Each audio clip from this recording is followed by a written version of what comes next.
What is happening, guys? I'm Dan. Welcome back to the channel. It's a continuation of my beer haul from Colorado, but this is not Colorado beer. It's going to be from a brewery I've never seen or heard of. It's going to be Little Beast Brewing. This is going to be from Oregon. So Green Keeper Fresh Hop American Pale Ale. Don't know what drew me to this beer. Just saw a bunch of awesome craft beers in the arsenal at Total Wine. Thought I would try this one, knowing maybe probably never going to get this again. So Green Keeper is the quintessential American craft beer, an American pale ale made with pale and Munich malts.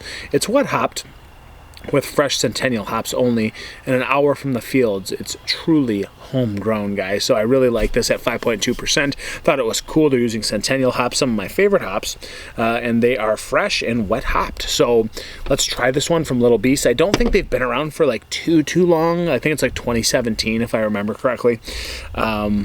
Why not, right? Let's investigate. Let's get some Oregon beer into our system, because we're not going to probably sip this again or get our hands on any Little Beast Brewing as far as we know. So let's try this one. It was canned on a date I can't see. Something too, and judging on the label from Total Wine, it says 9/11. So they did something with this where they brought it in. So I'm going to guess, and I could be wrong, that it's 9/2/24. Today is September 23rd, so wouldn't be super old, would be pretty fresh still. I'm gonna hope this is 9/2, guys. I don't know. I feel like I see too many beers this way where it's like just faded and ripped around the edge of the can. It's like you can't even see what it is. Like, fix your canning ink or put it on properly. I get it, machinery, whatever, you know, just bitching over here. But whatever, let's get into the Michigan glassware, guys. Go for it, Little Beasts. Oh, look at that, a little bit more clear.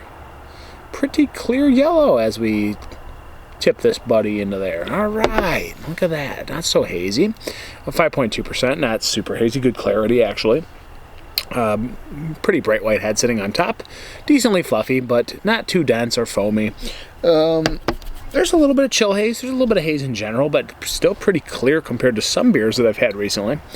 Moderate carbonation, streaming to the top. Looks pretty good, actually. Doesn't look bad at all for wet hop Centennial here. Let's get into this one, guys. Aroma. So not overwhelming. Like, so I've had, you know, a couple samples of other beers today. I don't usually finish them. I will like go back and revisit them after I'm done with all my reviews. But this comes across a little bit underwhelming, a little grassy. Hop forward, but it's actually watered down compared to what I've been drinking. So I guess maybe this was a bad follow-up. Maybe this is slightly less hoppy than some of those beers.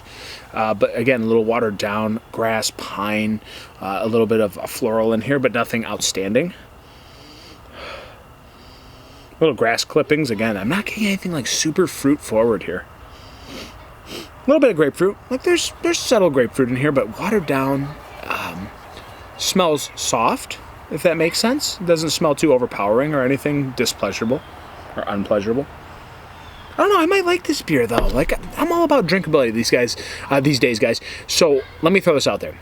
My ratings, especially in 2024, they're really apparent and linked to drinkability. So when drinkability is high, it doesn't mean lager per se, but that does matter to me, especially in IPAs or anything that is hopped, heavily hopped.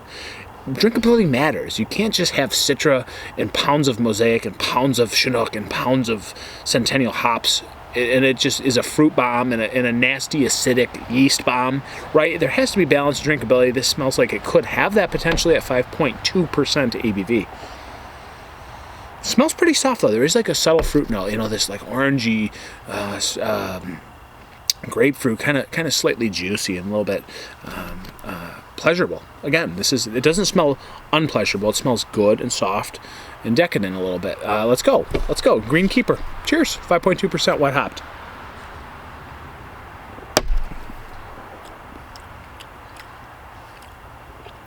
And there it is. You're getting a little bit of hop forwardness. It is there. There's this cut grass, fresh cut grass. Some hop oils. So, you know, this pine cone hoppy oil just really saturating the palate, but not too much, right? So this is 5.2%. Drinkability showing itself, giving you the reminiscent qualities of a hoppy IPA, yet toning down the bitterness, toning down the fruitiness, and again, fresh cut grass, a little bit of orange, and a little bit of fresh grapefruit, right? So the grapefruit and the orange kind of blending together really nicely.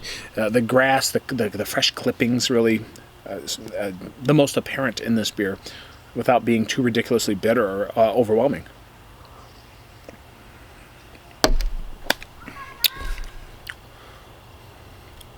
There's this deeper like maltiness to this beer that kind of like stands out in front of the other fruits in this beer. I feel like the malt level is what actually changes this up. It makes it feel a little bit foreign than what you're used to getting in a pale ale. Yes, it's slightly hoppy. It's a little bit subtly grapefruit. It's a little bit orangey.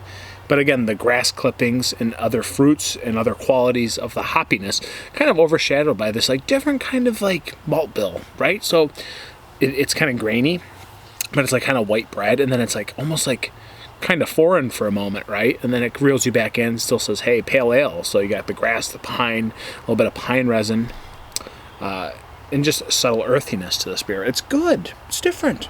It's different for being 5.2. Like anybody else might say, boring, move on to the next.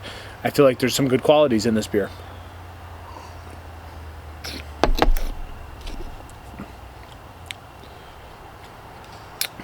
But that kind of like grassy, slightly like dank herbaceousness kind of reeling you back in too. So you don't get lost in the fruits. This maltiness is kind of different. It just kind of feels a little bit European or something underneath. I don't know. It just feels subtly different than other beers that are pale ales or IPAs. And then again, the grass clippings, the fresh, just soft dankness to this beer. There's like this slight grassy dankness to this beer.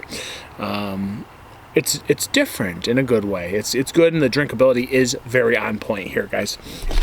A pretty good beer. I'd say it's an enjoyable drinker at 5.2.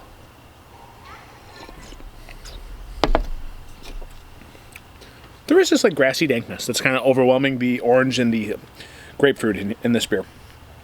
Centennial, yeah. The Centennial could be like way overpronounced here, and it's not. I feel like they just dosed it correctly. And again, the hop oils and a little bit of that saturation soaking up the palate. And then again, the airy, light drinkability at 5.2, really making for a nice beer. I like this. It's pine needles, it's pine cones, it's grapefruit, it's orange, it's dank, dryness on the back end, slight bittering. Good beer. Like I feel like I rambled a lot, and I had to kind of investigate. It's like you're kind of caught off guard by some of like this maltiness here, blending in with the grass. But it seems to like come together in good existence. It comes in together as good liquid in this beer. It's good.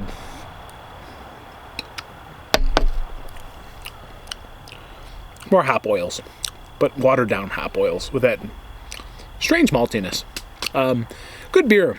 I'm just gonna go 4 out of 5, guys. Different, good drinkability, subtly different than other pale ales, and a little bit memorable, but you could get lost and kind of forget about this as well. So good beer. This is my first one from A Little Beast. 4 out of 5.